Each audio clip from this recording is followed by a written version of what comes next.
My parents abandoned me at 15 to start fresh with their new families now. They're begging for help, but the explosive truth I gave them left them broken.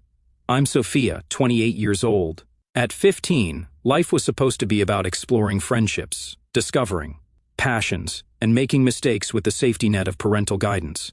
Instead, my world became a juggling act of two households, each steeped in its own new family drama, neither with room for me. It wasn't just that my parents had remarried, it was that in their new lives, they had, inadvertently, or perhaps conveniently, reshuffled their priorities to exclude me. My father had married Clara, the woman he had an affair with during his marriage to my mother. She brought her son Jacob into the marriage, and soon after, they had Mia, my half-sister. Dad's new family seemed to consume all of his energy and attention. I had hoped to be a big sister that Mia could look up to and maybe even a friend to Jacob, but at every turn I was reminded, subtly yet unmistakably, that I was an outsider. The pictures on the mantle and the family calendars, marked with their activities, never included me, unless it was a reminder for my weekend visits, which they seemed to dread. During these visits, I often felt more like a guest than a daughter. Conversations at the dinner table flowed around me, about schools I didn't attend and people I didn't know. When I tried to contribute, sharing stories of my own experiences, I was met with distracted nods or polite smiles before the focus shifted back to Clara's children and their lives. It was as though I was a mild inconvenience, disrupting the well-oiled routine of their household. I constantly felt tense, like I was at a friend's house where their parents didn't particularly like me and I shouldn't be there. My mother's house wasn't much better. She had remarried Mark, a man who had always been kind to me but distant, as if he were unsure of his role in my life.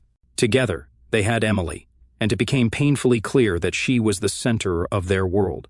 My stepfather didn't like me much, and it showed. My visits there were marked by a palpable sense of displacement. Toys and baby gear filled the living room. Spaces that used to be mine for homework or watching TV now catered to toddler needs. I tried to engage, to be the helpful older sister, but most times, I just ended up feeling more in the way than useful. "What about going to the park this weekend?" I once suggested, hoping for some family bonding time. "We actually planned a picnic with Emily's playgroup this Saturday," my mother replied, her voice tinged with an apology that didn't quite reach her eyes. "But we'll try to do something together soon, okay?" Soon never seemed to come, and promises like these often evaporated into thin air, lost amid diaper changes and playdates that didn't include me. My room at her house, once a sanctuary filled with my posters and books, had slowly turned into a storage space for Emily's things as she outgrew them. My parents would fight about who had to keep me longer, but not in the sense of wanting me. It was more like, "I took her last weekend, it's your turn," my father and Clara would often schedule. Visits to parks or bigger trips, specifically for the weeks my mother had me, ensuring I missed out. My mother and Mark would leave me alone at home so they could go out with Emily every chance they got. They did ship me off to Grandma's or Aunt Lucy's with some excuse, only to do family activities without me. Walking through their houses, I noticed there were barely any pictures of me, just big portraits of my siblings and them together. They forgot my birthday on more than one occasion, and when they remembered, they'd get me a $10 Starbucks gift card, even though they knew I didn't like Starbucks. They never straight up said they didn't want me, but they didn't hide it either. Feeling increasingly alienated, I spent more and more time alone, retreating into books and writing journals. I wrote stories where I was the hero, the cherished daughter, or the adventurer. On epic quests, anything that took me away from the reality of my situation. These writings became my escape, a way to live 1,000 lives in worlds where I mattered. As summer approached, I looked forward to spending time at my grandparents' house. Grandma always had a way of making me feel loved and seen.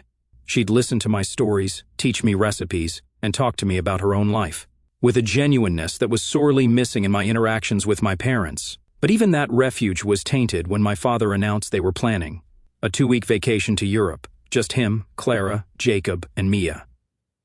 The trip fell during my scheduled time with them. When I asked if I was going, my father hesitated, his eyes darting away before meeting mine. "We thought you'd enjoy some time at your grandparents'. We'll call every day, and we'll plan something special when we get back," he promised, though the hollowness in his words echoed in my chest. They did go to Europe, and the daily calls were brief check-ins, often filled with the noise of their excitement and adventures. They called only twice during the entire summer I spent at my grandparents'. I tried to be happy for Mia, who chirped endlessly about castles and gelato, but each call felt like a blade twisting deeper into the wound of exclusion. My mother, on the other hand, was overwhelmed with her work and Emily. Calls to her were equally sporadic and rushed. "Mom, can we talk? I'm feeling really left out," I tried once, hoping to bridge the gap. "Oh, honey, it's just a busy time right now. Emily's teething and you know how that goes. We'll talk soon, I promise. Love you." The promises became as empty as the looks of sympathy from friends who noticed my growing withdrawal and sadness. It's like they don't really see me anymore. I confided in my best friend Sarah one evening at her house, where her parents laughed and cooked together in the kitchen, a stark contrast to my own life. Sarah hugged me tightly, her words a soft whisper. "You deserve better. You know you're worth more than being an afterthought." It was during one particularly lonely night at my grandparents' house that summer when the full weight of my situation settled on my shoulders. I realized that if I continued to wait for my parents to notice me, to value me as more than an obligation, I might wait forever. Fueled by a mix of hurt and determination, I made a decision that would change the course of my life. I wasn't going to be a secondary character in anyone's story, not even my own. I packed a bag, wrote a note to my grandparents, and took the first bus to Aunt Lucy's house, seeking the acceptance and love I was starved of, a place where I could be seen and valued. The bus ride to Aunt Lucy's was the longest 2 hours of my life, every mile, stretching out as I wrestled with a mix of fear, relief, and uncertainty. I stared out the window, watching the landscape blur, my thoughts racing as fast as the scenery passed. The decision to leave hadn't been easy, but the stifling feeling of being an afterthought in my parents' lives had grown unbearable. I needed a change, a place where I could be seen as more than just a complication in someone else's family portrait. Aunt Lucy lived in a small town that always felt a world away from the city's chaos where my parents resided. Her home was a cozy 2-story house surrounded by a well-tended garden that bloomed with colors most of the year. The familiarity of it brought a comforting rush of nostalgia. This was a place of many summer visits, where I had always felt welcome and loved. As I stepped off the bus, the cool air of early evening brushed against my face, carrying the faint scent of jasmine from Aunt Lucy's garden. I dragged my suitcase behind me, its wheels thumping rhythmically against the pavement, a staccato beat to the turmoil inside me. Aunt Lucy was waiting at the door as I approached, her expression a mixture of concern and surprise. She didn't say anything at first, just opened her arms wide. The hug she gave me was tight and warm, a silent reassurance that I had made the right decision. "Aunt Lucy, what's going on, honey?" Her voice was gentle, inviting me to open up about everything. "I can't do it anymore, Aunt Lucy. I just feel invisible there. Like I'm just a guest in their lives, not a daughter." We sat down in her kitchen, a pot of tea between us, as I poured out everything. The neglect, the loneliness, the feeling of being perpetually out of place. Aunt Lucy listened, her brows knitting together in concern with every word I said. "You're not a guest, my dear. You're family, and you always have a home here with me." The decision to stay with Aunt Lucy wasn't made in haste. It was the result of years of accumulated neglect and the cold realization that my parents, absorbed in their new lives, might never see me as more than an obligation. As we talked, Aunt Lucy didn't just offer me a room, she offered me a chance to reset my life on my own terms. "Can I stay here? At least for a while, Aunt Lucy." "Of course. You can stay as long as you need. We'll figure out the details later." The next few days were a whirlwind of activity. Aunt Lucy helped me enroll in the local high school, and we visited the town hall to formalize my living situation with her. Despite the chaos, there was a growing sense of stability and support that I hadn't felt in years. But the true test came when it was time to confront my parents about my decision. Aunt Lucy stood by me as I called them, her presence a calming force. "Dad, what's this about you staying with Lucy? Is this some kind of teenage rebellion?" His voice was a mix of confusion and irritation. It stung, but I was prepared. "It's not rebellion, Dad. It's survival. I don't feel like part of your family anymore. I need a change." The conversation was difficult, filled with pauses and strained justifications. My mother cried and my father argued, but I held firm, bolstered by Aunt Lucy's quiet strength beside me. "But we're your parents. We love you. You can't just decide to live somewhere else." "I can, and I have. I need to be somewhere I feel wanted and valued." The call ended with a heavy silence, a clear divide between my old life and the new path I was forging. In the days that followed, the reality of my decision settled in. I was officially living with Aunt Lucy, attending a new school, and slowly rebuilding my sense of self-worth. School was a fresh start. I made friends who knew nothing of my family drama, who accepted me for who I was, not who my parents were. My grades improved as I found myself able to concentrate without the constant emotional turmoil that had clouded my mind before. Aunt Lucy encouraged my writing, pushing me to submit stories to local competitions and magazines. With each published piece, my confidence grew. Writing became more than a hobby. It was a lifeline, a way to process my emotions and reclaim my voice. Months turned into a year, and with every passing day, I felt stronger, more grounded. Aunt Lucy and I grew closer, our bonds strengthening through shared meals, long walks, and endless conversations about life, love, and everything in between. "You're doing so well, darling. I'm so proud of the person you're becoming." Her words meant the world to me, filling the void left by my parents' sporadic attempts to reach out. Their calls became less frequent, and when they did call, the conversations were short, the distance between us palpable, even through the phone. They'd exclude me from family functions, like the time my dad held a family barbecue and didn't invite me. Living with Aunt Lucy wasn't just a change of scenery, it was a complete transformation of my daily life and mental landscape. The first few months were a mix of adjustment and discovery as I navigated the new dynamics of my life in a small town where everyone seemed to know each other. Aunt Lucy's house, with its welcoming warmth and walls lined with photographs of happy memories, became my sanctuary. Aunt Lucy had always been the family matriarch, the one everyone relied on during tough times. Her ability to listen without judgment and her unwavering support gave me the courage to open up about my feelings and the challenges I faced. She encouraged me to explore my interests, particularly my writing, which had always been a private escape for me. "You have a gift, you know. Your words, they have power. Why not share them with the world?" Her encouragement led me to join the school's literary club where I met other students who shared my passion for stories and storytelling. Under her guidance, I started to compile a portfolio of my work, submitting pieces to student journals and local publications. The first time I saw my name in print, a thrill of excitement surged through me. It was validation, a sign that what I had to say mattered. School became a place where I could excel without the shadows of my family drama looming over me. I made friends, real friends, who liked me for who I was, not for the drama that followed me like a shadow. My grades improved significantly as I found myself able to focus on my studies, no longer preoccupied with navigating the unpredictable waters of my parents' attention. Your voice is unique, and your perspective is insightful. You could really make a name for yourself in the writing community. Their words were encouraging, but it was Aunt Lucy's continued support that really pushed me to aim higher. She set up a small workspace for me in the corner of the living room, complete with a desk, a comfortable chair, and shelves filled with books from classic literature to contemporary fiction. It was my little haven within our home, a place where I could write, think, and dream. As months turned into years, my portfolio of writings grew.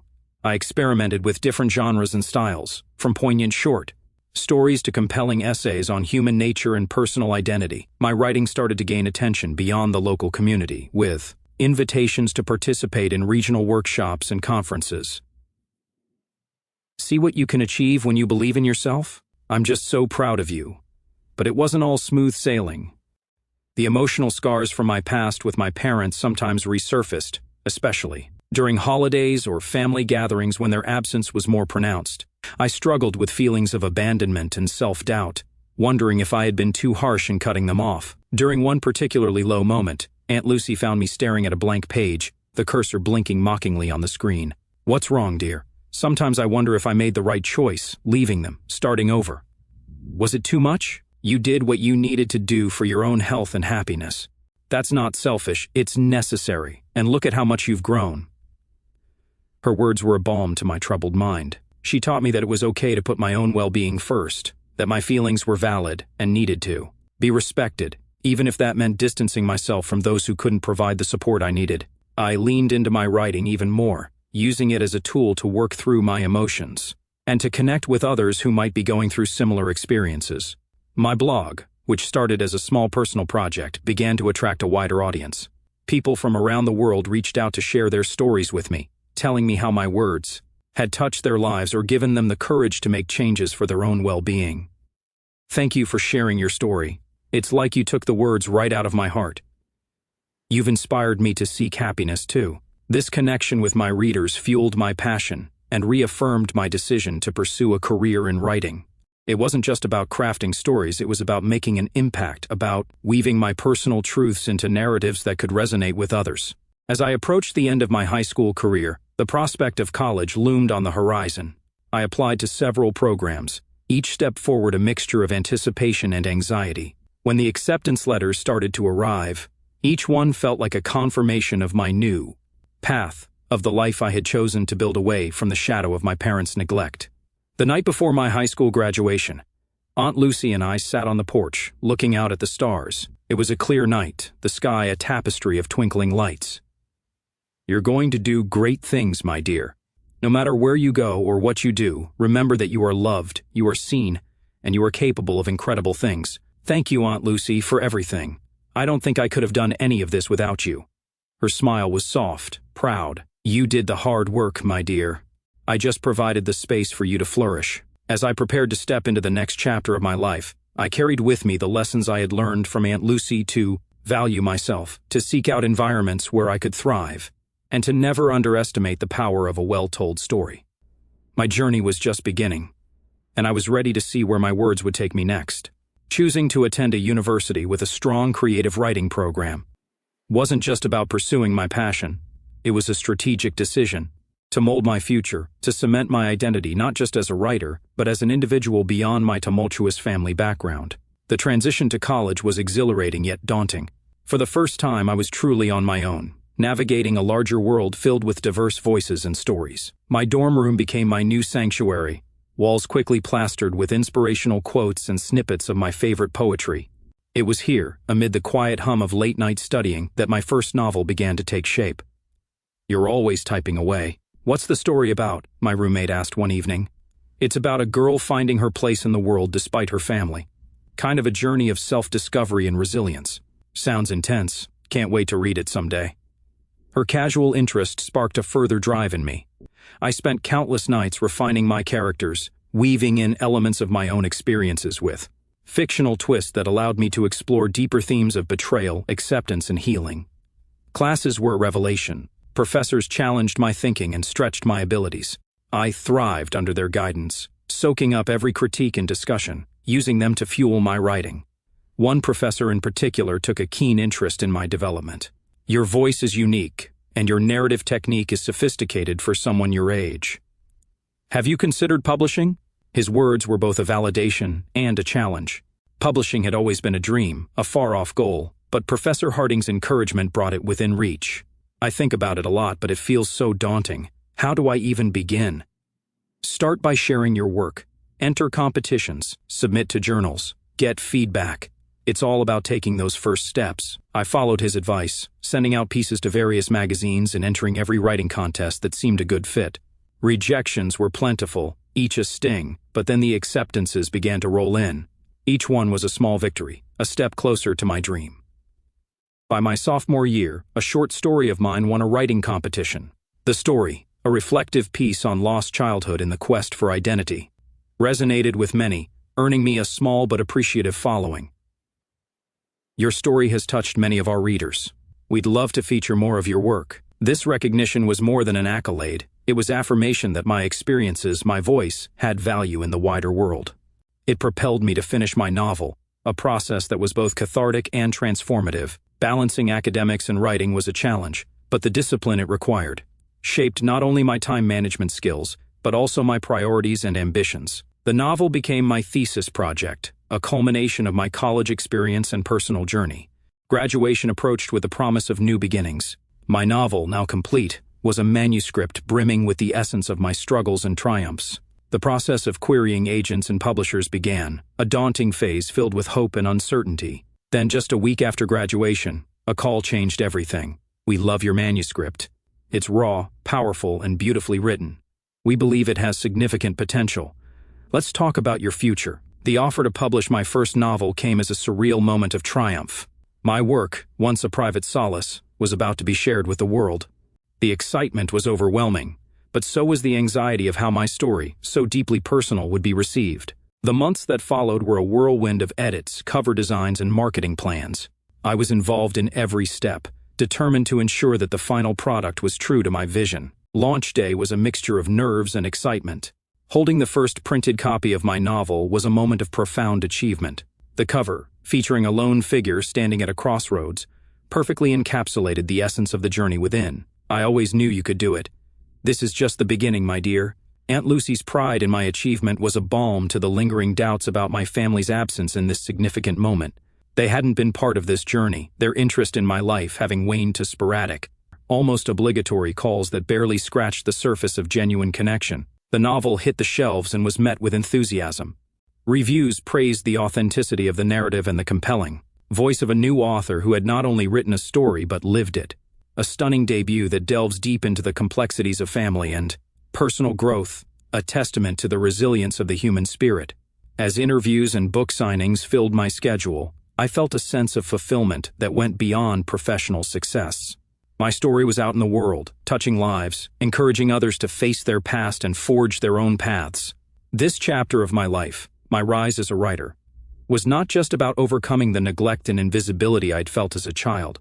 It was about reclaiming my narrative, proving that out of neglect could come strength, and from invisibility, a spotlight that shone on my own terms. My journey was a testament to the power of perseverance, the importance of supportive relationships, and the transformative impact of owning one's story. As my career began to blossom, I looked forward to the next chapters, ready to explore new stories, new challenges, and new opportunities to make an impact. As my first book found its audience and carved out a space in the literary world, my life underwent a transformation. The once uncertain writer who grappled with feelings of neglect and invisibility was now standing confidently on her own 2 feet, recognized and respected. This new chapter wasn't just about embracing independence, it was about confronting the past and negotiating the complexities of potential reconciliation with my family. The success of my book brought unexpected challenges, one of which was the re-emergence of my parents in my life. Their sudden interest coincided suspiciously with my growing public profile. My father reached out first, his voice a mixture of pride and awkwardness over the phone. "I read your book. It's really something. You've done well for yourself, and I just wanted to tell you that I'm proud." "Thank you, Dad. It means a lot to hear that." The words were polite, but I felt a surge of mixed emotions. His praise was something I had longed for in my youth, yet now it rang hollow, complicated by years of distance and detachment. As I navigated the waters of newfound fame, my mother also made attempts to reconnect. She sent emails filled with apologies and explanations, trying to bridge the gap of years with words that seeped with regret. "I know I wasn't there for you as I should have been.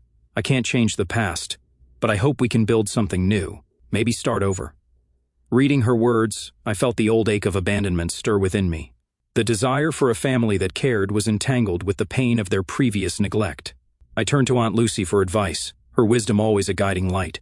"You have the power to choose who you let into your life now. Whatever decision you make, ensure it's for your happiness, not out of obligation or guilt." Her advice resonated deeply. I was no longer the powerless child yearning for attention and love. I was an accomplished adult who could set boundaries and demand respect. I agreed to meet my parents, each separately, to explore the possibilities of reconciliation. The meetings were emotionally charged, each a delicate dance of old hurts and tentative hopes.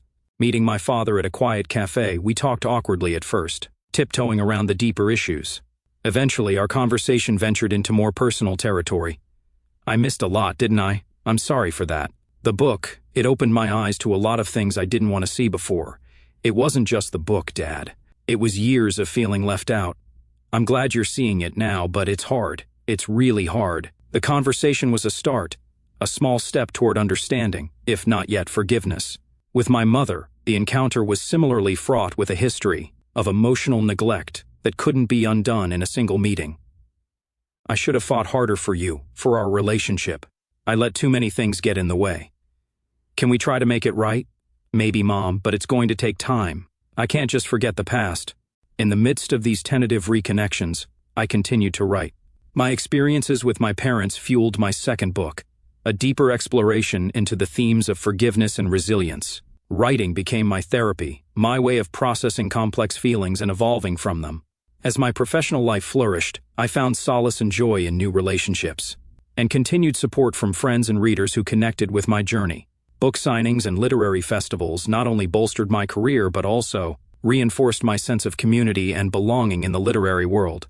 One particular event stood out, a panel discussion on family dynamics in literature, where I shared the stage with other authors who had explored similar themes. "Your books touch heavily on family and forgiveness. What drives you to write about these themes?" It's personal.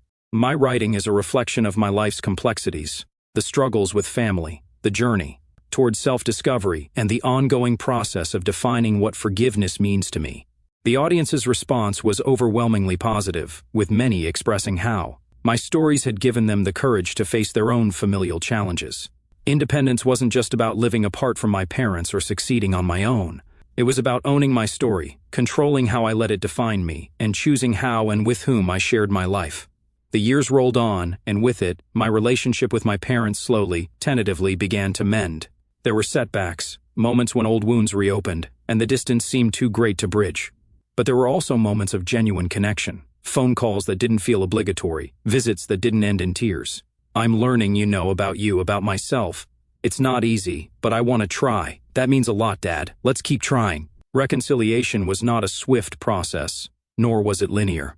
It required patience, understanding, and a willingness to confront uncomfortable truths about ourselves and each other. As I penned the final chapters of my second book, I reflected on the growth and changes the past years had brought. My narrative had expanded beyond my own story to touch the lives of others, and in doing so it had changed me. Independence and reconciliation, these themes intertwined in my life as I continued to write, to heal, and to hope. Each word I wrote was a testament to my journey, a declaration that despite the past, the future was mine to write. In the burgeoning light of my career and evolving personal life, I looked forward to the unfolding chapters, knowing that, whatever they held, I was now the author of my own story, free to craft its path with wisdom, courage, and an open heart.